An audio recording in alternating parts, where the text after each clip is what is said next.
అశ్వత్థామ హతః కుంజరః అంటే అర్థం తెలుసా? అతను ఇంకా బతికే ఉన్నాడా? మహాభారతం గురించి తెలిసిన వారందరికీ అశ్వత్థామ హతః కుంజరః అనే పదం గురించి కాస్తో కూస్తో తెలిసే ఉంటుంది. పాండవులు కౌరవుల మధ్య జరుగుతున్న భీకర యుద్ధంలో ద్రోణాచార్యుడిని అడ్డగించడం కోసం అశ్వత్థామ హతః అని ధర్మరాజు గట్టిగా అంటాడు. ఆ తర్వాత కుంజరః అని పలికే సమయంలో చాలా నెమ్మదిగా అంటాడు. వాస్తవానికి యుద్ధంలో చనిపోయింది అశ్వత్థాముడు కాదు, అశ్వత్థామ అనే పేరు కలిగిన ఒక ఏనుగు. ధర్మరాజు మాట నమ్మిన ద్రోణుడు కొడుకు ఇక లేడనే బాధతో అస్త్ర సన్యాసం చేశాడు.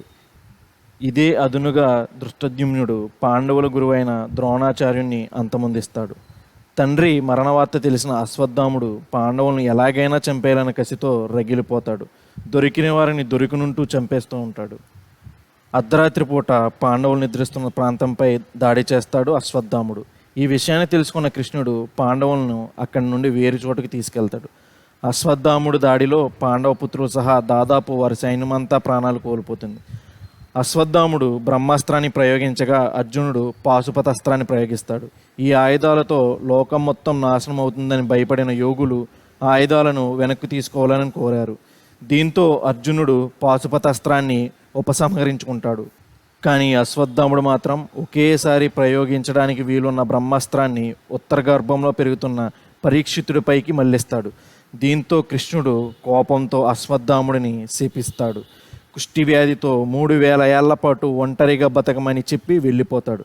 కృష్ణుడి శాపం వల్ల ముఖం నుంచి చీము నెత్తురు కారుతున్న స్థితిలో మానని గాయాలతో అశ్వత్థాముడు ఇప్పటికీ బతికే ఉన్నాడని ప్రచారం ఉంది. అయితే అశ్వత్థాముడు ఇప్పటికీ బ్రతికే ఉన్నాడని బలంగా నమ్ముతున్నారు. మధ్యప్రదేశ్కు చెందిన ఒక డాక్టర్ అయితే ఆయన తనకు కనిపించినట్లు చెప్పాడు. హిమాలయ పర్వత శ్రేణుల్లో గిరిజనులతో కలిసి ఆయన జీవిస్తున్నారని ప్రచారం కూడా ఉంది. కావాలనుకున్నప్పుడు మాత్రమే కనిపించే శక్తులు అశ్వత్థాముడికి ఉన్నదని, అందుకే ఆయన అందరికీ కనిపించడని చెబుతుంటారు. అశ్వత్థాముడే కాకుండా ఇంకా 7 చిరంజీవులు ఉన్నారు. వాళ్ళందరి కోసం ఇన్ఫర్మేషన్ కావాలితే మళ్ళీ ఈ ఛానల్ నెక్స్ట్ వీడియో కోసం వెయిట్ చేయండి.